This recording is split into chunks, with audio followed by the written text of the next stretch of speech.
नमस्कार, आप सभी दर्शकों का बहुत बहुत स्वागत करती हूँ जस हिंदी टीवी पर। मेरा नाम है नेहा शुक्ला और आप देख रहे हैं चर्चा द ट्रुथ। भारत में स्कूली शिक्षा की बात होती है तो हमने देखा है कि जो छोटे छोटे कस्बे होते हैं या फिर गांव होते हैं, वहाँ पर जो स्कूल हैं, जो सरकारी स्कूल हैं ख़ास तौर पर, वहाँ पर पढ़ाई के लिए जो अच्छी शिक्षा के लिए शिक्षकों की संख्या में भी कमी देखी गई और साथ ही साथ जो मूलभूत सुविधाएं होती हैं जैसे टॉयलेट्स हो गए, ड्रिंकिंग वाटर हो गया या फिर एक प्रॉपर स्कूल की बिल्डिंग हो गई या फिर प्ले ग्राउंड हो गया, बहुत सारी ऐसी चीज़ें होती हैं जो बेसिक जो है एमिनिटीज़ के कैटेगरीज में आती है, बेसिक फैसिलिटीज़ के कैटेगरीज में आती है, वो बहुत ही मैं कह सकते हैं कि बड़े पैमाने पर मिसिंग देखी जाती है। हरियाणा में एक ऐसी खबर निकलकर सामने आई है जहां पर सरकार जो है लगभग 4,05,000 प्राइवेट स्कूल्स को बंद करने का एक ऑर्डर जारी कर चुकी है। प्राइवेट स्कूल्स कह रहे हैं कि ये सरकार का तानाशाही और बिल्कुल एक गुंडागर्दी वाला रवैया है कि इन्होंने आनन फानन ऐसा फरमान सुना दिया है। अब उनके सामने जो है, जो एक न्यू एकेडमिक सेशन शुरू हो रहा है, उसमें बच्चों के एडमिशन और साथ ही साथ जो उनका पूरा का पूरा स्टाफ है, यानी कि लगभग 1 लाख की तादाद में वहाँ पर जो टीचर्स हैं या फिर रिलेटेड एम्प्लॉयज़ हैं, उनके रोज़गार पर भी एक गहरा संकट खड़ा हो रहा है। हमारे साथ निसा, जो कि नेशनल इंडिपेंडेंट स्कूल अलायंस, उसके राष्ट्रीय अध्यक्ष जुड़े हुए हैं, डॉक्टर कुलभूषण शर्मा। आइए उनका स्वागत कर लेते हैं और वो किस तरह से एक गंभीर आरोप लगा रहे हैं मौजूदा हरियाणा सरकार पर। आइए उनका स्वागत करते हैं, फिर इस मसले को समझने की कोशिश करते हैं उनसे। बहुत बहुत स्वागत करती हूँ डॉक्टर कुलभूषण शर्मा चर्चा द ट्रुथ में। और इस मंच के जरिए हम कोशिश करते हैं कि जो भी भारत संबंधी या फिर अंतर्राष्ट्रीय संबंधी जो गंभीर समस्याएं होती हैं, जिनके बारे में बारीक समझ लोगों तक पहुंचना बहुत ज़रूरी है, उनके बीच होना बहुत ज़रूरी है, यह हमारी पूरी कोशिश रहती है। इस बार मैं हरियाणा के स्कूलों को लेकर जो आपकी चिंताएं हैं या फिर आपने जो सरकार पर गंभीर आरोप लगाए हैं, उनको मैं समझना चाहती हूँ। आप कहते हैं कि कहीं ना कहीं जो शिक्षा का क्षेत्र है उसमें हरियाणा सरकार जो है वो अराजकता का माहौल बनाने की कोशिश कर रही है, ऐसा क्यों है? हाँ, नमस्कार नेहा जी, बहुत बहुत धन्यवाद भी। और मैं थोड़ा सा आपसे स्लिप ऑफ टंग हो गया कि 4.5 लाख स्कूल निकल गया मुंह से, तो ये 4,500।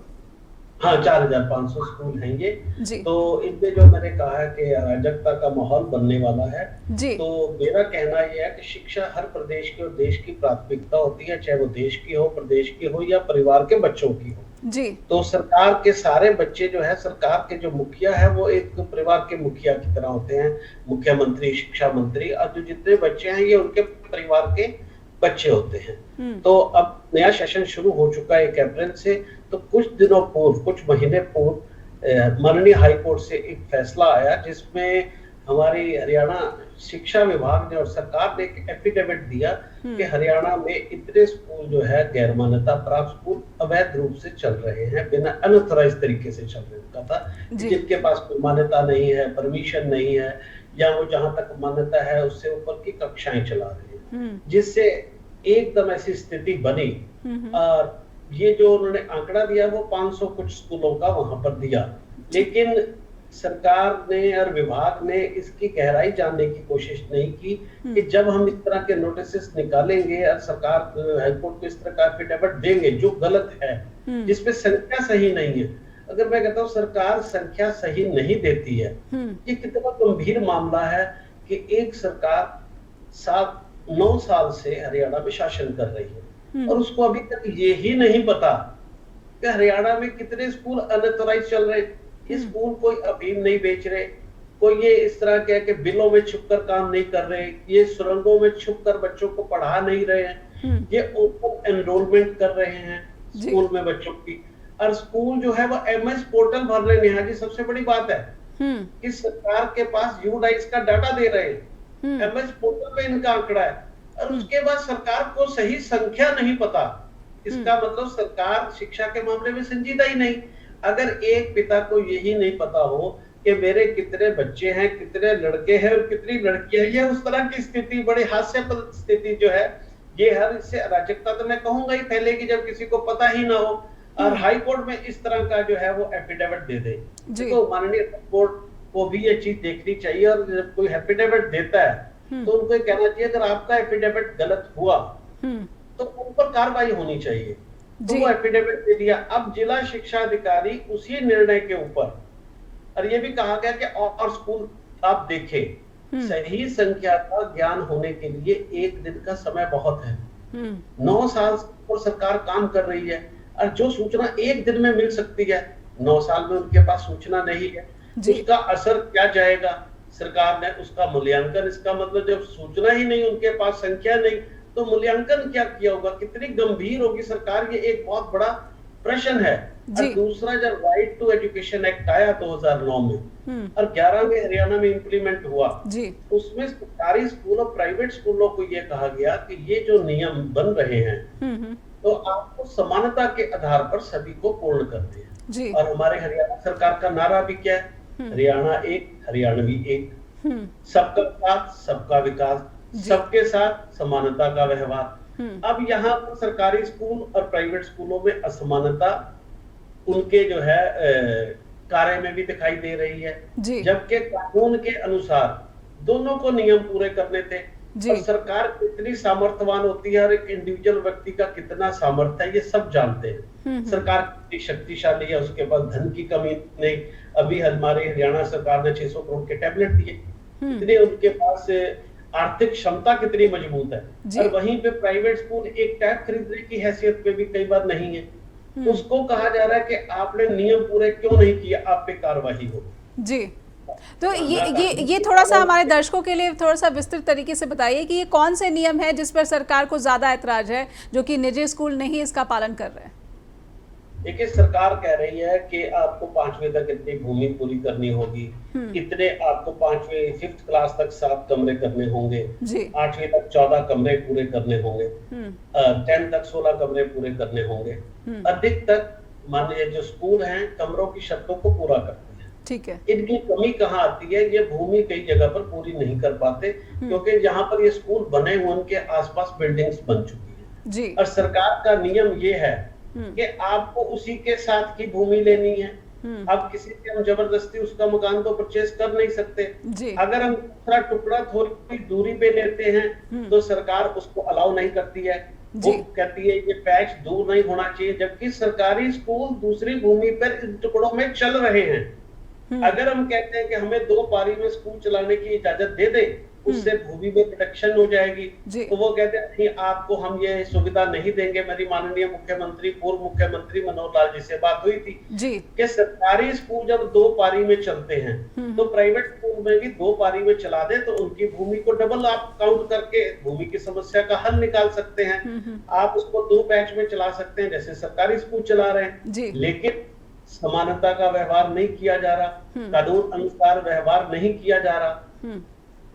क्योंकि ये क्यों ऐसा किया जा रहा है? और हम बार बार मांग करते हैं कि अगर सरकार ने हमारे साथ ऐसा ही व्यवहार करना है, देखिए ब्यूरोक्रेट की एक बात समझ आती है कि वो हमारे साथ ऐसा व्यवहार कर सकते हैं, लेकिन हमारे ही चुने हुए प्रतिनिधि कहते हैं ना, हमारे हाथों से तराशे हुए पत्थर के सनम आज मंदिर में भगवान बने बैठे हैं। तो ये वही हालात बने हुए हैं कि हम अपने प्रतिनिधियों को चुनकर भेजते हैं और वो ही हमें आंखें दिखा रहे, कहते हैं आपके साथ समानता का व्यवहार नहीं होने देंगे, आपके साथ समानता का कानून का व्यवहार नहीं होने देंगे। बड़ी अजीब सी परिस्थिति इस समय शिक्षा के क्षेत्र में बनी हुई है कि तरफ प्राइवेट स्कूलों पे तो कार्रवाई हो रही है कि आप पूरे नहीं करते, और वहीं दूसरी तरफ सरकारी स्कूलों पे नेहा जी 5वीं तक के स्कूल में एक कमरों में स्कूलों का संचालन हो रहा है। सरकारी स्कूलों का मैंने आर्ट में डाटा देखकर निकाले हुए हैं। 8th में भी एक कक्षा में 8th का स्कूल चलता है, कोई कार्रवाई नहीं है। और प्राइवेट अगर 20 कमरे भी बनाकर बैठा है तो कहते हैं आपको बंद कर दिया जाएगा, जमीन आपको साथ की लेनी होगी जो हमें मिल नहीं सकती है। तो ये अजीबोगरीब जो परिस्थितियां बन रही हैं शिक्षा के क्षेत्र में, ये बड़ी संदेह खड़ा करती हैं। ये किस तरह का संदेह? ये जो संदेह आप बार बार कह रहे हैं कि संदेह क्या लगता है आपको कि सरकार ये दोहरा चरित्र क्यों दिखा रही है? प्राइवेट स्कूलों के लिए अलग और सरकारी स्कूलों के लिए अलग। वो अचानक से सत्र शुरू होते ही इस तरह के फरमान जारी कर रही, इस तरह का हलफनामा लेकर आई है, तो आपको इसका कारण क्या नजर आता है? क्यों परेशान किया जा रहा है? देखिए, मनोहर जी ने, पूर्व मुख्यमंत्री जी ने बहुतों को मनोहर सौगात दी। इन नन्हे मुझे बच्चे जो हैं इनको मनोहर सौगात देने से ये क्यों इन्होंने जो है आनाकानी की, क्यों चूक की, संदेह खड़ा होता है इससे। ये कारण क्या है? कारण बड़ा स्पष्ट है कि सरकार अपने स्कूल चला रही है। अब स्कूल चला रही है तो वहां पर बहुत तरह के बजट्स आते हैं। अगर ज्यादा बच्चे आएंगे तो ज्यादा बजट आएंगे। तो बड़े संदेह के कारण इसमें हो रहे हैं और समानता का व्यवहार हो ही नहीं रहा। जहां तक शिक्षा व्यवस्था की बात है, शिक्षा हमेशा हिंदुस्तान के, अगर प्राचीन युग में आप जाए, आज हम रामराज की बात करते हैं, हम तक्षशिला नालंदा की बात करते हैं, तो शिक्षा समाज के हाथ में हुआ करती थी। ये जो शिक्षा सरकार के हाथ में आई, इसके पीछे मकाले का रोल था, जिसका हम रोज चिल्ला चिल्ला कर कहते हैं कि अंग्रेजों ने हमारा सत्यानाश कर दिया, मकाले ने शिक्षा नीति का नाश कर दिया। तो मकाले ने किया क्या? शिक्षा का सरकारीकरण ही तो किया। अदरवाइज शिक्षा तो समाज के हाथ में हुआ करती थी। तो हमारे जो आज के वर्तमान नेता हैं, जनप्रतिनिधि हैं, जो प्राचीन शिक्षा पद्धति की बात कर रहे हैं, देश को 12 विश्व गुरु बनाने की बात कर रहे हैं, वो इस बात को समझ क्यों नहीं रहे कि मकाले ने मूल रूप से शिक्षा का नाश किया कहां पर? उन्होंने शिक्षा का सरकारीकरण करके किया। तो इतनी अब थोड़ा सा जो है बहुत बड़ी हिम्मत दिखाने की जरूरत है। अगर देश को विश्व गुरु बनाना है तो देश की ही शिक्षा व्यवस्था लानी पड़ेगी, जिसकी वजह से देश विश्व गुरु था। जैसे आपने कहा कि शिक्षा का अधिकार, उस समय से हरियाणा में ये देखा जा रहा है कि निजी स्कूल जो बच्चों के, गरीब बच्चों के दाखिले की बात होती थी, उस पर भी जो है नियमों का पालन नहीं करते थे और उस समय से ये मसला आगे चलता जा रहा था। लेकिन अब जो है मुझे लगता है कि काफ़ी अब गंभीर आरोप आपने लगाए हैं, जहां तक कि 4,500 प्राइवेट स्कूलों को बंद करने की बात आ रही है। लेकिन जो फीस स्ट्रक्चर को लेकर बार बार प्राइवेट स्कूलों पर सवाल उठते रहे हैं, आप इसके लिए किस तरह से जवाबदेह हैं? देखिए नेहा जी, आपने बहुत अच्छी बात बताई कि प्राइवेट स्कूलों पे गंभीर आरोप लगाते हैं। मैं खुला चैलेंज करता हूँ, आज तक सरकार का कोई आईएएस हमारे साथ डिबेट पे नहीं बैठा। आप बुला दीजिए डिबेट पर, आप शिक्षा मंत्री जी को बुला दीजिए, आप मुख्यमंत्री जी को बुला दीजिए। अगर हम पे आरोप साबित कर दें, वो हमें फांसी पे चढ़ा दीजिएगा। सामने तो आने को तैयार नहीं है। ये कहा जाता है कि प्राइवेट स्कूल मनमानी फीस लेते हैं। अब मैं आपको डाटा बताता हूँ। 70% स्कूल इंडिया के 1,000 रुपया प्रति माह से कम फीस लेते हैं। 1,000 रुपया प्रति माह। क्या ये लूट है? नंबर 2, सरकारी स्कूल लोग समझते हैं कि बिल्कुल फ्री हैं, जबकि सरकारी स्कूल पे प्रति बच्चा 5,000 रुपया प्रति माह से ज्यादा खर्चा आता है। यानी 5 से 6 गुना महंगे सरकारी स्कूल हैं। जनता के टैक्स से सरकारी स्कूल चलते हैं, वहां भी जनता पैसा देती है, इनडायरेक्ट टैक्स के रूप में। यहाँ पर जनता डायरेक्ट पैसे देती है। तो यहाँ जनता 1,000 रुपया दे रही है और वहां जनता का 5,000 रुपया कट रहा है। आप बताइए लूट कौन रहा है? ये मैं कहता हूं, मेरा खुला चैलेंज है। सरकार का कोई भी आईएएस डिबेट पे बैठे, मंत्री डिबेट पे बैठे, माननीय मुख्यमंत्री जी डिबेट पे बैठे, जनता को सच्चाई पता लगनी चाहिए। तो क्या हमारे नेशनल जो एजुकेशन पॉलिसी है, आप उस पर सवाल उठा रहे हैं कि वो जो आरोप प्राइवेट स्कूल्स पर लगाते हैं, जबकि आरोपी जो कटघरे में खड़ा जिसे करना चाहिए वो हमारे सरकारी स्कूल हैं या फिर उनका संचालन करने वाला एजुकेशनल डिपार्टमेंट?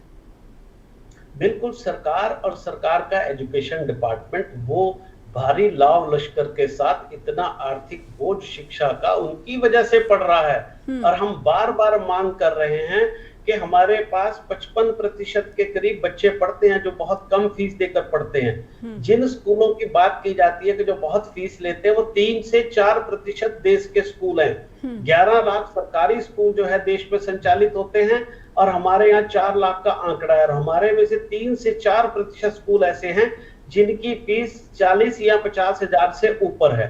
बाकी तो सारे बहुत कम खर्चे पे, सरकारी स्कूल से भी कम खर्चे पे चल रहे हैं। जैसे मैंने कहा कि 70% तो 1,000 रुपए से कम सालाना फीस पे चल रहे हैं। तो कौन लूट रहा है, इस पे एक पूरी चर्चा होनी चाहिए। हम तो कहते हैं श्वेत पत्र जारी किया जाए जी। अब जनता के बीच में बैठकर ये बात की जाए। जो परसेप्शन फैलाई जा रही है कि प्राइवेट स्कूल चोर हैं, प्राइवेट स्कूल लूटते हैं, ये सरासर गलत है। हमने कहा कि जो सरकार का एजुकेशन का बजट है, इस पे हक सबका है जी। आपको जो है बराबर बांट दीजिए ना। 5,000 रुपया प्रति माह हर बच्चे को अगर एजुकेशन में डीबीटी कर दी जाए, मोदी जी ने कितनी स्कीम्स में डीबीटी की है, सैकड़ों स्कीमों में, तो शिक्षा में डीबीटी क्यों नहीं कर रही है सरकार? अगर डीबीटी कर दी जाए तो अच्छे से अच्छे स्कूल जो हैं, मैंने आपको जो आपको अच्छे स्कूल दिखते हैं वो 3-1 हजार रुपए की फीस लेते हैं, 3,000-4,000 जो मिडल के स्कूल है, जो अच्छे क्वालिटी स्कूल है, पूरे देश में खुल जाएंगे। और टीचर्स की सैलरी भी जो है, जो आज प्राइवेट स्कूल में कम का आरोप लगता है, वो कम से 35,000 रुपए कम से कम टीचर की सैलरी इंक्रीज हो जाएगी। तो ये जो बंधन बांट है, गलत तरह की शिक्षा की नीति है, और लोगों को गलत बहकाया जा रहा है प्राइवेट स्कूलों के खिलाफ। और आप कभी जो है धर्मपाल जी की रिपोर्ट पढ़िएगा, एजुकेशन ब्यूटीफुल ट्री एक बुक है, जिसपे उन्होंने साफ उस पर विवरण है कि शिक्षा, जो मैं बार बार कह रहा हूँ, ये समाज का काम होता था। कभी आपने देखा कि दशरथ प्राइवेट स्कूल, कभी आपकी रिसर्च में आया कि दशरथ जी ने प्राइवेट स्कूल खोले थे? विश्वामित्र अरुण के स्कूल विद्यालय हुआ करते थे, और राजा तो नतमस्तक हुआ करता था, राजा शिक्षक की सलाह पे चला करता था। उस समय रामराज की कल्पना की जा सकती थी, पर ये रामराज नहीं है। तब भी गवर्नमेंट की इंटरफेरेंस नहीं थी। तक्षशिला नालंदा के टाइम पे भी जब देश चरम पे था शिक्षा में, तक्षशिला नालंदा के समय, उससे भी गवर्नमेंट की इंटरफेरेंस नहीं थी। ये मैकाले के टाइम से इंटरफेरेंस शुरू की। इसको, इस गुलामी को खत्म करने की जरूरत है। अगर इस गुलामी को खत्म नहीं की गई तो क्या आप सीधे सीधे ये आरोप लगा रहे हैं कि हरियाणा में जो सरकार है वो शिक्षा के क्षेत्र में पूरी की आधिपत्य या फिर किसी तरह का कंट्रोल कर लेना चाहती है? बिल्कुल बिल्कुल, अधिकारी कहते हैं हम कंट्रोल करना चाहते हैं। ये 70 साल का मसला नहीं, अंग्रेजों के समय से शिक्षा पे कंट्रोल हो चुका है। शिक्षा कंट्रोल के अंदर चल रही, जबकि शिक्षक पे कभी कंट्रोल होना ही नहीं चाहिए। शिक्षक कभी अधीन नहीं होना चाहिए। चाणक्य ने कहा था, जिस देश का शिक्षक चाटुकार और अधीन होगा, उस देश का कभी भी भला नहीं हो सकता। आज शिक्षक राजगुरु बना दिए गए, जबकि शिक्षक का दर्जा राष्ट्रगुरु को होना चाहिए। शिक्षक कभी किसी के अधीन नहीं होना चाहिए। और उसी समय भारतवर्ष विश्व गुरु था, जब शिक्षक किसी के अधीन नहीं था। कुलभूषण जी, शिक्षा का अधिकार जब भारत में आया था तो उस वक्त खुद सरकार ने ये माना था कि सरकारी जो स्कूल हैं उनके पास इस तरह की सुविधा नहीं है, इस तरह का इंफ्रास्ट्रक्चर संरचनाएं नहीं है, आधारभूत संरचनाएं, कि सबको शिक्षा का अधिकार सुनिश्चित हो सके। इसलिए एक जिम्मेदारी जो है प्राइवेट स्कूल्स के लिए भी तय की गई थी कि उन्हें भी अपने यहाँ इस तरह के बच्चों को एक आरक्षित सीट देनी होगी, वहाँ पर दाखिला देना होगा। तो ऐसा क्या 10 सालों में बदल गया कि हरियाणा में सरकार चाहती है कि सरकारी स्कूलों में जो है स्टूडेंट्स की आवक ज़्यादा हो, वहाँ पर ज़्यादा दाखिला हो, और इसीलिए जो जैसा आप आरोप लगा रहे हैं कि इन 4500 4500 स्कूलों को बंद करने का फरमान सरकार सुना रही है? नेहा जी, आपने बहुत अच्छा सवाल पूछा। आपने कहा कि राइट टू एजुकेशन आया तो उसमें कहा गया कि सरकारी स्कूल अच्छा नहीं पढ़ा रहे, तभी तो 25% का आरक्षण प्राइवेट स्कूलों के लिए किया गया ना। नहीं, अच्छा नहीं पढ़ा रहे, आधारभूत संरचनाएं ऐसी नहीं थी, बेसिक एमिनिटीज ऐसी नहीं थी। जी ठीक है, तो सरकार ये बात मान रही थी कि आधारभूत संरचना भी नहीं थी। और अगर आप क्वालिटी एजुकेशन की भी बात करें, असर की रिपोर्ट आप देख ले तो वो रिपोर्ट भी सारा कुछ सामने रख देगी कि 5वीं के बच्चे को सेकंड का पढ़ना नहीं आ रहा, और सरकार शिक्षा का बीड़ा उठाए बैठी है 70 साल से। तो 70 साल से अगर आप 5वीं वाले बच्चे को सेकंड तक नहीं ला पाए तो आपको ये काम छोड़ देना चाहिए ना। प्राइवेट स्कूल तो बेहतरी से कर रहे, तभी तो आपने कहा कि 25% को वहां पर जो है भेजा जाए। और वो भी जो भेज के आरोप हम पर क्या लगा कि हमने 25% को सीट नहीं दी। नेहा जी, हमने सीटें दी। सरकार ने 8 साल से भुगतान नहीं किया। कानून ये बना था कि जो प्राइवेट स्कूल में बच्चे आएंगे उसकी जो फीस और जो सरकारी स्कूल पे प्रति बच्चा खर्च आता है, विच एवर इज लेस, उन दोनों में से जो कम होगा उसका भुगतान सरकार करेगी। अब सरकार में से 5 से 6 और 7 हजार रुपए प्रति माह खर्च हो रहा है। सरकार ने कभी आज तक उसको डिक्लेयर नहीं किया। देखिए कितनी बड़ी जो है ये, इसको मैं कहूंगा ये गुंडागर्दी कह ले या ना जवाबदेही कह ले। रिस्पॉन्सिबिलिटी दिखाई नहीं गई, आज तक वो खर्च घोषित नहीं किया गया। फिर जो स्कूल्स की फीस थी 8 साल से दी नहीं गई। अभी भी जो 134 के पैसे आए थे उनको लैप्स करके वापस कर दिया गया, यानी 1 साल में ये भुगतान ही नहीं कर सकते। तो सरकार का फेलियर नहीं कहेंगे आप कि आपने किसी का भुगतान, अगर हम सरकार का भुगतान ना करें 1 साल तो कितना फाइन लेगी सरकार, ये बताए। हमें 8 साल से पैसे नहीं दिए जा रहे, तो अगर हम उसका 14% या 12% जो सरकार फाइन लगाती है, फाइन लगा दे तो शायद 10,000 करोड़ रुपए पैसा बन जाएगा हमारा। ये सरकार, इसका मतलब नीति, नीयत, दोनों सही नहीं है। स्कूल आप अच्छे नहीं चला रहे, जो अच्छे चला रहे हैं उनको आप बंद करना चाहते हो। अरे भाई, विश्व गुरु कैसे बनेगा देश? हमारे माननीय प्रधानमंत्री जी इतनी कोशिश कर रहे हैं, ऐसा प्रधानमंत्री दोबारा तो मिलने वाला नहीं है। नीचे वालों को कुछ समझना चाहिए, जो उनके नाम पर मंत्री बन रहे हैं, मुख्यमंत्री बन रहे हैं, सांसद बन रहे हैं और फिक्र ही नहीं कर रहे एजुकेशन की। जितने प्रधानमंत्री बार बार कह रहे हैं देश को जो है विश्व गुरु बनाना है, और ये इस तरह के हालात पैदा कर रहे हैं। जी, शिक्षा एजुकेशन जो है कहीं ना कहीं वो आरोप लगा रहे हैं कि मौजूदा हरियाणा सरकार जो है वो स्कूली शिक्षा खास करके निजी स्कूलों पर मनमाने तरीके से बैन लगाने की कोशिश कर रहे हैं, और ये बच्चों के साथ साथ अभिभावकों के साथ साथ उन एम्प्लॉयज़ और टीचर्स के लिए भी कहीं ना कहीं बहुत ही निराशाजनक स्थिति पैदा कर रहा है। उनके सामने रोजगार का संकट भी हो जाएगा खड़ा। कुलभूषण जी, मैं समझना चाहूँगी कि नायब सैनी मुख्यमंत्री बने, उसके बाद भी जो आपकी परेशानियां हैं वैसे ही जस की तस बनी हुई हैं, जबकि जो सरकारी कुछ आंकड़े भी हैं वहाँ पर बहुत सारे जो छोटे छोटे कस्बे हैं, जो गांव हैं, वहाँ पर खुद जो सरकार की बिल्डिंग है वो इतनी सफिशिएंट नहीं है, उतनी केपेबल नहीं है कि इतनी तादाद में बच्चों को, क्योंकि दूर दराज हमें पता है कि दूर दराज के गाँव से भी बच्चे जो है कैसे पहुँचते हैं स्कूल में और उनकी आने जाने की सुविधा क्या होती है। ऐसे में निजी स्कूलों का एक बहुत बड़ा रोल है भारतीय स्कूली शिक्षा में। देखिए, आपने बहुत अच्छी बात की कि नायब सैनी जी मुख्यमंत्री बने। आज वो प्रदेश के पिता हैं जी।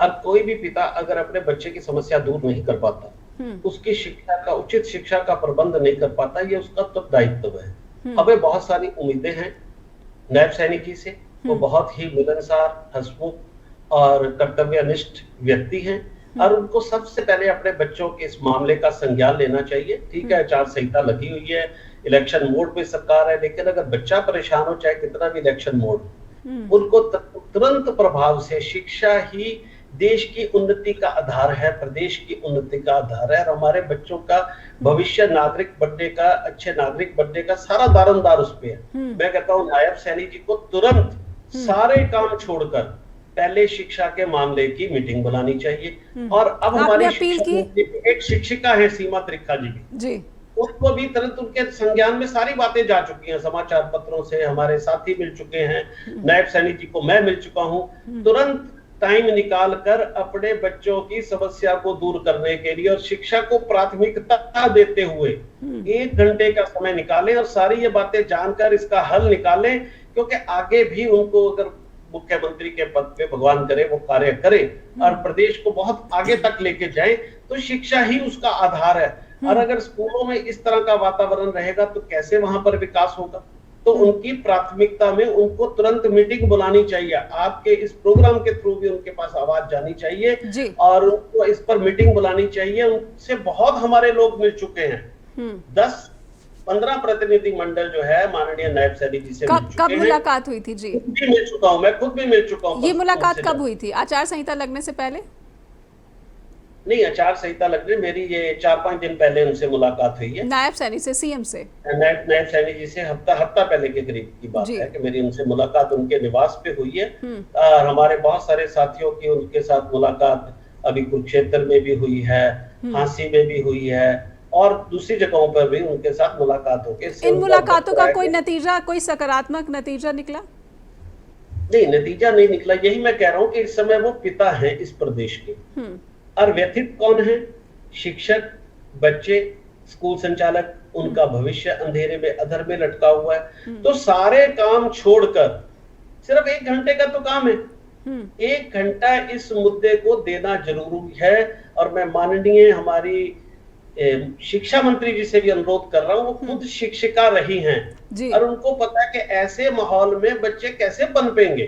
और नई राष्ट्रीय शिक्षा नीति नेहा जी आने वाली है, अगर स्कूल ही बंद हो जाते हैं देश को गुरु बनाएंगे कैसे? सरकार पे इंफ्रा है नहीं, आप भी कह रहे हैं, मेरे पास भी आरटीआई में डाटा है। फिर आपकी जो मांग है जी, आपकी जो मांग है कि ये जो आप संख्या बता रहे हैं कि 4500 जो स्कूल हैं जिन्हें बंद करने का खतरा उन पर मंडरा रहा है, आप चाहते हैं कि किसी भी स्कूल को बंद ना किया जाए, या फिर इन आंकड़ों में आप चाहते हैं कि कुछ ऐसे वाकई स्कूल हैं जो बिल्कुल ही मनमानी तरीके से चलाए जा रहे हैं? देखिए नेहा जी, ठेके चमक रहे हैं, 5 स्टार ठेके बन चुके हैं और स्कूल बंद हो रहे हैं। देश को प्रगति देंगे कैसे? अगर पहले नारा आया था एक भी प्राइवेट स्कूल नहीं बंद होना चाहिए, इसका मतलब आप ये कहना बिल्कुल चाहते नहीं होना चाहिए। पहले ईच वन और टीच वन का भी नारा आया था, एक एक व्यक्ति एक एक को पढ़ाए। इस देश की अगर जीडीपी को बढ़ाना है, इस देश को अगर एडवांस इकोनॉमी बनाना है, इस देश को अगर विश्व गुरु बनाना है, तो क्या स्कूल बंद करके बनाएंगे आप? और आप बंद कर रहे हैं, आपके पास अल्टरनेटिव क्या है? आपके पर पास डॉक्टर कुलभूषण जी, ऐसे आप सबको आप मान्यता कैसे दे सकते हैं? बहुत सारी जो नियम है उनकी अवहेलना कैसे हो सकती है? तो जब सरकारी स्कूल ही नियम नेहाजी पूरा नहीं कर रहे तो उनकी मान्यता भी रद्द करते हैं। ये थोड़ी कि आप सरकार हैं तो आप ठेले पे भी लोगों को लेके जाएंगे और दूसरा बस पे भी लेके जा रहा है तो वो सारे नियम पूरे करें। ये एक तरफ का कार्रवाई कैसे आप कर रहे हैं? सरकार का काम है, अगर आपको राम राज लाना है तो रोल मॉडल बनना होगा। सबसे पहले आपके जो स्कूल नियम पूरा नहीं करते उनको तुरंत प्रभाव से आप बंद करें, एक आदर्श मॉडल स्थापित करें कि अगर बच्चों के लिए इंफ्रास्ट्रक्चर बहुत जरूरी है और आपके पास नहीं है तो तुरंत अपने स्कूलों को पहले बंद करके कहें कि नहीं, अगर हमारे पास इंफ्रा नहीं था तो हमने अपने बच्चों को भी बंद कर दिया, अगर हमारे पास नियम पूरे नहीं थे तो हमने अपने स्कूल भी बंद किए। पहले आदर्श स्थापित करें ना। दूसरों पे डंडा चला करके आपके पास पावर मिली है तो मैं डंडा चला कर दूसरों को सुधारूंगा, इस प्रकार तो आप चाहते हैं कि एक भी जो निजी स्कूल है हरियाणा का वो ना बंद हो? जी जी। अब मैं रिपोर्ट कार्ड पे समझना चाहूंगी कि आपने कुछ जगहों पर ये भी कहा कि जो प्राइवेट स्कूल है उनका रिपोर्ट कार्ड सरकारी स्कूलों से बेहतर रहा है और ये बार बार साबित हुआ है। इस रिपोर्ट कार्ड को लेकर भी मुझे और मेरे दर्शकों को थोड़ी सी स्पष्टता बताइए। बच्चों के जो स्कूल रिपोर्ट कार्ड हैं वो प्राइवेट स्कूल बेहतर परफॉर्म रिजल्ट्स आते हैं, आप बोर्ड्स के रिजल्ट उठा लीजिए जी, जबकि बोर्ड भी एक तरह से सरकार के अधीन है। हम बार बार कह रहे हैं बोर्ड को भी आप न्यूट्रल बॉडी बनाइए, आजाद करिए। थर्ड पार्टी जो असेसमेंट होनी चाहिए वो बिल्कुल न्यूट्रल होनी चाहिए, उस पर भी हमें संदेह बना रहता है। आप एक बार न्यूट्रल एग्जाम करके देख लीजिए, आपको दूध का दूध पानी का पानी सामने नजर आ जाएगा। और दूसरा, जैसे आज लोग सांसद बनाकर मोदी जी को प्रधानमंत्री बना रहे हैं, सब कुछ सामने पिक्चर नजर आ रही है, इसी प्रकार प्राइवेट स्कूलों को पैसे देकर चुनाव कर रहे हैं। आप ये देखिए, सबसे बड़ी बात, प्रजातंत्र में चॉइस उनके हाथ में, और वो सरकारी स्कूल का चुनाव नहीं कर रहे जहां पर फ्री है, मिड डे मील फ्री है, बुक्स फ्री है, खाना पीना फ्री है, उसके बाद भी वो 55-60% प्राइवेट स्कूल का पैसा देकर चुनाव कर रहे हैं। तो ये सामने ही तो रिपोर्ट कार्ड है, जनता ने रिपोर्ट कार्ड रख तो दिया कि भाई आप बेहतर हो, अदरवाइज हमारा चुनाव वो क्यों करते, हमारे पास पैसे लेकर दाखिले क्यों लेते? नहीं हाजी, आप इस बात को बिल्कुल क्लियर कट आईने की तरह सब कुछ साफ है। सरकार पूरे मापदंड अपना रही है, प्राइवेट स्कूलों को तंग कर रही है क्योंकि वो खुद स्कूल चलाती है, खुद ही नियम बनाती है। तो सौतेला व्यवहार हमारे साथ जो है हो रहा है। और नई नियमावली में नए जो नियम बने हैं, नई शिक्षा नीति जो आई है 2020 की, उसमें स्पष्ट ये कहा गया है, चैप्टर 8 उसका, वो कहता है कि सरकार सरकारी स्कूल चलाती है, नियम बनाती है, और दूसरी तरफ प्राइवेट स्कूल है, इसलिए कॉन्फ्लिक्ट ऑफ इंटरेस्ट होता है जी। शिक्षा नीति में लिखा है कॉन्फ्लिक्ट ऑफ इंटरेस्ट होता है, इसलिए एक न्यूट्रल बॉडी बनाई जाए, ये शिक्षा नीति कह रही है, मान रही है इस बात को। पूरे सर्वे करके लोगों की राय लेकर, करोड़ों लोगों की राय लेकर शिक्षा नीति जब बनी, उसमें निकला के कॉन्फ्लिक्ट ऑफ इंटरेस्ट होता है, ये चैप्टर 8 में है। और कहा गया ट्रिपल एसए का गठन किया जाए, जिसका सरकार नहीं करना चाह रही क्योंकि वो कंट्रोल अपने हाथ में रखना चाहती है और अंग्रेजों की तरह जो है शिक्षा पे कंट्रोल करना चाहती है। तो क्या सरकार अपना परफॉर्मेंस, बुरा परफॉर्मेंस छिपाने के लिए प्राइवेट स्कूल पर जो है नियंत्रण कर रही है और इसमें कॉम्प्रोमाइज़ बच्चों की शिक्षा की जा रही है कि वो उन्हें किस तरह की शिक्षा मिले, उन्हें किस तरह का जो है एक स्कूली माहौल मिले, इससे कॉम्प्रोमाइज़ कर रही है सरकार और सिर्फ कि वो पूरे के पूरे शिक्षा जगत पर, शिक्षा के क्षेत्र पर कंट्रोल करना चाहती है? मैं देखो बड़ी स्पष्ट हमेशा राय रखता हूँ कि बच्चों के साथ अन्याय हो रहा है, बच्चों के भविष्य के साथ खेला जा रहा है जी। सरकार को शिक्षा के ऊपर से अपना कंट्रोल छोड़ना चाहिए, बच्चों के साथ अन्याय नहीं करना चाहिए और थर्ड पार्टी असेसमेंट करनी चाहिए। समय आ गया जब थर्ड पार्टी असेसमेंट करके देखा जाए कि कौन बच्चों के साथ गलत कर रहा है। बात पैसे की नहीं है, लोग बच्चों का भविष्य चाहते हैं और जहां पैसे की भी बात है, मैंने कहा प्राइवेट स्कूल 70% 1000 रुपए से कम फीस वाले स्कूल है और दूसरा पैसे की जिम्मेदारी सरकार की बनती है इन बच्चों की भी। जब वो सरकारी स्कूल में 6-6, 7-7, 5-5 हजार रुपए प्रति माह खर्च कर रही है, तो जो बच्चे प्राइवेट स्कूल का चयन कर लेते हैं उनके साथ स्कॉलरशिप में भेदभाव, उनके साथ खेल कूद में भेदभाव, और उनकी शिक्षा का खर्च सरकार क्यों ना उठाए, जबकि जो सरकारी कर्मचारी हैं उनके बच्चों का भी भत्ता सरकार देती है, चाहे वो प्राइवेट स्कूल में पढ़ते हैं। अब रह गया एक वर्ग जो सरकारी वर्ग नहीं है। सरकारी स्कूल में जो बच्चा जा रहा है उसको सरकार सभी सुविधाएं दे रही है, जो सरकारी कर्मचारियों के बच्चे हैं उनको एजुकेशन अलाउंस दे रही है, और जो सरकारी विचारों को नौकरी नहीं मिली, सबसे ज्यादा अन्याय उनके साथ और उनके बच्चों के साथ हो रहा है। ये लोगों को समझने की जरूरत है, और हमारे माननीय यशस्वी प्रधानमंत्री जी से मेरी अपील है कि उनके जैसा प्रधानमंत्री ना आया है ना आएगा, उनको direct benefit transfer in education करके और शिक्षा को सरकारी चुंगल से मुक्त करना होगा। वो बच्चे जो इन निजी स्कूलों में पढ़ने आ रहे हैं या फिर दाखिला ले रहे हैं, नेहा जी ये नोटिस निकाल रहे हैं, पर्चे बंटवा रहे हैं कि ये स्कूल सरकार ने बंद कर दिया, उसके बाद भी अभिभावक उन बच्चों का स्कूलों का चयन कर रहे हैं, दाखिला कर रहे हैं, तो साथ तो मिला हुआ है। ये जबरदस्ती करने पे उतारू होने की कोशिश अगर करेंगे वो बात अलग है, अदरवाइज अभिभावकों का पूरा साथ इन स्कूलों के साथ है। और अब भी इनमें दाखिले हो रहे हैं, तो दाखिले रुके नहीं है। जिन्होंने पूरा प्रचार कर लिया, सारी अखबारों में खबरें निकाल ली, पोस्टर निकाल दिए, सारे निर्णय छाप दिए, डीओ बीओ उनके स्कूलों को भी जाके धमका रहे हैं, उसके बाद भी पेरेंट्स उसका चयन कर रहे हैं, तो पेरेंट्स का साथ तो है ही है। पर ये जल्दबाजी में क्यों लग रही है सरकार? आपको क्या लग रहा है कि ये जल्दबाजी क्यों? हो सकता है कि अगर ये सही समय नहीं है तो वो एक सत्र खत्म होने का इंतजार कर ले। सरकार कभी भी शिक्षा के प्रति जल्दबाजी का इशू नहीं है, संजीदा ही नहीं रही। उसने कभी इसका हल निकालने की कोशिश ही नहीं रही। वो अपने दूसरे कामों में लगे रहती है कि ये करना है वो करना। हमारा राजनीति करना हमारा मकसद नहीं है, ना मैं उस पर कोई टिप्पणी करना चाहता, लेकिन शिक्षा उनकी कहीं प्रायोरिटी में है ही नहीं।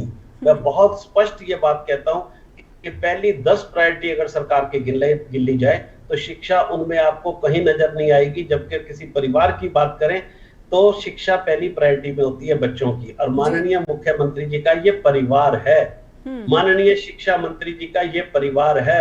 मेरा उनसे बार बार अनुरोध है कि शिक्षा को प्रायोरिटी में लाएं, इन बच्चों के भविष्य को बचाने के लिए आगे आएं। आपसे हमें बहुत उम्मीदें हैं नायब सिंह सैनी जी, आप बहुत ही नेक इंसान हैं। सीबा त्रिखा जी आप शिक्षिका रही हैं, आपसे भी बहुत उम्मीद है। अगर आपसे भी उम्मीदें पूरी नहीं हुई तो फिर समझ लीजिए कोई भी इन उम्मीदों को पूरा नहीं कर सकता। तो तुरंत आप संज्ञान ले, इन विद्यालयों को बचाएं, इन बच्चों के जो चॉइस के स्कूल हैं उनको बचाएं, और जो है इनका जो रास्ता है मैं रास्ता बताने को तैयार हूं। मैंने माननीय मनोहर लाल खट्टर जी को भी बताया था, मैं नायब सिंह सैनी जी को भी बताने को तैयार हूं, सीबा त्रिखा जी को भी बताने को तैयार हूं। आप मिले थे नायब सिंह सैनी से, अभी आपने कहा कि आप मिले थे, तो आपने बताया नहीं कि क्या रास्ता निकल सकता है? मैंने उनको बताया और उन्होंने कहा मुझे रिटर्न लिख के दे दीजिए। मैंने रिटर्न लिख के दिया कि हाई पावर कमेटी की मीटिंग बुलाई जाए, और तुरंत जो है उसमें, क्योंकि बहुत व्यस्त थे, नए नए मुख्यमंत्री बने हैं, उनकी कोई इस पे गलती नहीं है, लोग अभिनंदन करने भी आ रहे हैं, और अभी एकदम बहुत सारे मामले होते हैं। तो उन्होंने जो मुझे कहा मैंने उनको पत्र लिख के दे दिया कि तुरंत एक हाई पावर कमेटी की मीटिंग बुलाई जाए, इस इशू पे हमें भी बुलाया जाए, वहां पर हम इसका हल जो है वो सरकार को सुझा देंगे। लेकिन जिस तरह से सीएम मनोहर लाल खट्टर का इस पर बर्ताव रहा, आपने रास्ता बताया, उसके बाद भी उन्होंने इस पर अमल नहीं किया, आपको उम्मीद है कि नायब सैनी कर लेंगे अमल? देखिए दोनों एक अलग अलग व्यक्तित्व हैं। मनोहर लाल खट्टर जी से हम जब बैठे थे तो उन्होंने हमारी बात मान ली थी नेहा जी, मानकर पत्र भी निकाल दिया था। अब पत्र के बाद उन्होंने हमें मनोहर सौगात दे दी थी, लेकिन वो मनोहर सौगात उसके बाद रद्द कर दी गई। तो सौगात देके रद्द नहीं की गई। मैंने उनको कन्विंस किया था और वो कन्विंस्ड थे। आप चाहे कभी भी उनको पूछ लीजिए, मेरी आवाज आज भी अगर उनके पास पहुंचे तो मैं उनको सच्चे हृदय से कह रहा हूं मनोहर लाल जी, हमने तो आपको कन्विंस किया था और आप कन्विंस हो भी गए थे। मैंने समाचार पत्रों में भी इसके बाबत खबर दी थी और आपके द्वारा पत्र भी जारी हो गया था। तो फिर हमारी कहाँ गलती हुई मुझे समझ नहीं आ रही। जो उनको पत्र जारी हो गया था उसके बाद ये रद्द हो गया।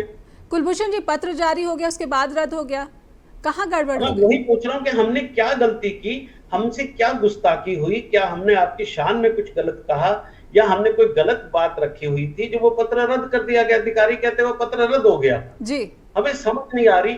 मैंने अमित अग्रवाल जी जो इनके प्रिंसिपल सेक्रेटरी एजुकेशन को देखते हैं सीएम के, उनको भी व्हाट्सएप मैसेज भी किया कि ये हो क्या रहा है, क्यों धोखा हो रहा है, क्यों कानून और उसके जो है। उसके बाद मुलाकात नहीं हुई? तब भी सीएम कहीं से? 10 से 10 मामला नहीं हो रहा है। एक बार अमित अग्रवाल जी ने, जब मैंने उन पे फोन से बात की तो उन्होंने अधिकारियों से मेरी मीटिंग करवाई। तो डायरेक्टर जितेंद्र कुमार जी, उस समय हमारे एसीएस सुधीर राजपाल जी थे, तो 10:30-11 बजे तक मीटिंग्स हुई। मैंने उनको भी कन्विंस किया लीगली, लेकिन उसके बाद भी जो है परिणाम जो है वो सुखद अभी बाहर नहीं आ रहा है। तो ये बड़ा एक चिंता का विषय है। तो मेरी यानी आपकी बातों से ये लग रहा है कि सरकार ने मन बना लिया है कि इन निजी स्कूलों पर ताला लगाएगी। देखिए, इससे मुझे लगता है कि मन तो उन्होंने बना लिया, लेकिन मन बदलना पड़ेगा। कि मन बदलना पड़ेगा, क्योंकि ये व्यवस्था उनसे हो नहीं पाएगी और उसका फिर परिणाम, मैं एक शिक्षक नेता होने के नाते, एक शिक्षकों का प्रतिनिधि होने के नाते उनको रिक्वेस्ट करता हूं कि आपके पास संसाधन नहीं है, आप इस तरह का काम ना करें।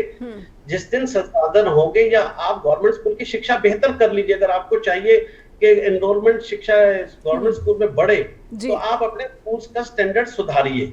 जब आप सुधारेंगे तो बच्चे, पेरेंट्स अपने आप आपके पास आ जाएंगे। इस तरह की रणनीति अगर कोई अधिकारी गुमराह कर रहा है तो उससे हमें आगाह रहना चाहिए और गुमराह नहीं होना चाहिए। मेरा हाथ जोड़कर फिर निवेदन है हमारे माननीय मुख्यमंत्री नायब सिंह सैनी जी से और हमारी शिक्षा मंत्री से जी त्रिखा जी से कि आप इस मामले का तुरंत संज्ञान ले, प्रायोरिटी पे इंतजार न करें 2-4 दिन का, कुलभूषण जी मामले का समाधान करें। जी कुलभूषण जी, ये वो सरकार है जो कई विभागों का निजीकरण कर रही है। अगर हम देखें तो बहुत सारे ऐसे विभाग हैं जिनका निजीकरण, जिनको निजी हाथों में सौंप दिया गया है, लेकिन ऐसी क्या वजह है कि जो स्कूली शिक्षा है उसका सरकार निजीकरण नहीं बल्कि सरकारीकरण करना चाहती है? देखो, निजीकरण के भी बहुत सारे मायने होते हैं नेहा जी, आप भी समझते हैं, आप पत्रकार हैं जी। बड़े बड़े लोगों को अगर देकर निजीकरण करना एक बात है, और एक जो माननीय प्रधानमंत्री जी ने बात कही कि अगर आपके पास नौकरियां नहीं है तो आप एंटरप्रेन्योर बने, अपने लिए नौकरियों का सर्जन करें। तो अगर एक शिक्षिकाओं ने अपने लिए नौकरी का सर्जन किया, बीएड के बाद अगर सरकारी नौकरी नहीं मिली और विद्यालय खोल लिया, तो इस निजीकरण को भी अगर प्रोत्साहित आप नहीं करेंगे, और अधिकतर इसमें महिलाएं हैं, जो आप महिला सशक्तिकरण की बात करते हैं, बेटी बचाओ बेटी पढ़ाओ की बात करते हैं, ये सारे नारे इससे प्रभावित हो रहे हैं। तो मेरी हाथ जोड़कर रिक्वेस्ट है, मैंने औरतों की आंखों में आंसू देखे, बहुत सारी विधवाएं हैं जो स्कूलों का संचालन कर रही है, उनके सर पे पति का साया भी नहीं है, और उनको रात को डर लग रहा है कि अगर हमारे स्कूल बंद हो जाएंगे अपने घर को कैसे पालेंगे। तो ये मैंने कहा कि कहीं ये ना हो हमारे हार्ट फेल हो जाए। और उसके बाद भी हमारी जो है डिपार्टमेंट नहीं जाग रहा है। मैं बार बार डिपार्टमेंट पे भी जा रहा हूँ, मैंने डायरेक्टर साहब से टाइम लिया, पहले उन्होंने 22 का टाइम दे दिया, फिर 27 का दे दिया, 27 के बाद कह दिया कि मेरी निर्वाचन आयोग में ड्यूटी लग गई। यदि आप हो ही नहीं रहा, यदि कोई इसको संजीदगी से ले ही नहीं रहा, इसको प्रायोरिटी में ले ही नहीं रहा, तो अब मैंने माननीय मुख्यमंत्री नायब सिंह सैनी जी से फिर गुहार लगा रहा हूँ, माननीय शिक्षा मंत्री सीमा त्रिखा जी से फिर गुहार लगा रहा हूँ, कृपया आप प्रायोरिटी में इसको ले। 1-1.5 घंटे की बात है, 1-1.5 घंटे में इस मामले को सुलझाया जा सकता है, बहुत बड़ा मामला नहीं है। तो आपके पास समाधान है, बचाएं, औरतों के रोजगार को बचाएं, महिलाएं जो स्वावलंबी होकर जो है शिक्षा के क्षेत्र में काम कर रहे हैं, उनके स्वावलंबी को भी बचाएं, उनके अभिमान को, स्वाभिमान को भी बचाएं। जी बहुत बहुत धन्यवाद करना चाहूँगी कुलभूषण जी, क्योंकि समय समाप्त हो गया है। लेकिन एक बात जो मेरी जिज्ञासा अभी बाकी रह गई वो ये कि अगर सरकार मन बना चुकी है कि इन स्कूलों पर ताला लगे, तो फिर उन बच्चों का क्या उन बच्चों को दाखिला दिया जाएगा अन्य सरकारी स्कूलों में, और वो कैसी अराजकता की स्थिति होगी? खास करके छोटे छोटे बच्चे होते हैं जो स्कूलों में पढ़ने जाते हैं, और ऐसे में सरकार के पास क्या इंतज़ाम है? कुलभूषण जी, एक लाइन में मैं समझूंगी, क्या सरकार के पास इंतजाम आपको दिखते हैं कि इन स्कूलों पर अगर ताला लगता है तो इन बच्चों को दाखिला दिया जाएगा? दावे से कह रहा हूं, बिल्कुल इंतजाम नहीं है। ये कह रहे डबल पारी में स्कूल कर देंगे, 5वीं में 1 कमरा है, 2 कर दोगे तो 2 क्लासें लगेंगी, 10 क्लास चाहिए थी। 8वीं तक 1 कमरा है, डबल शिफ्ट कर दोगे तो 16 कमरे चाहिए थे, तो 2 कमरे होंगे।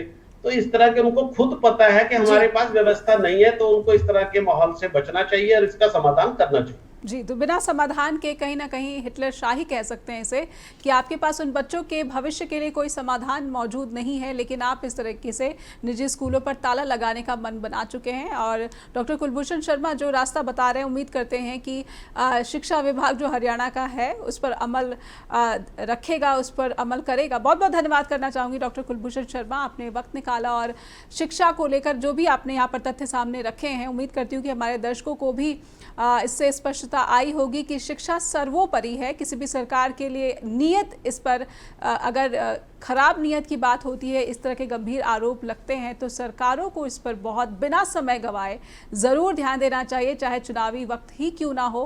प्राथमिकता शिक्षा को ज़रूर रखना देना चाहिए। बहुत बहुत धन्यवाद करना चाहूँगी और चर्चा द ट्रुथ में दर्शकों से अनुरोध करूँगी कि आपको कार्यक्रम के प्रति जो भी फीडबैक है हम तक अवश्य पहुँचाइए। info@justbroadcasting.com या neha@justbroadcasting.com पर भी।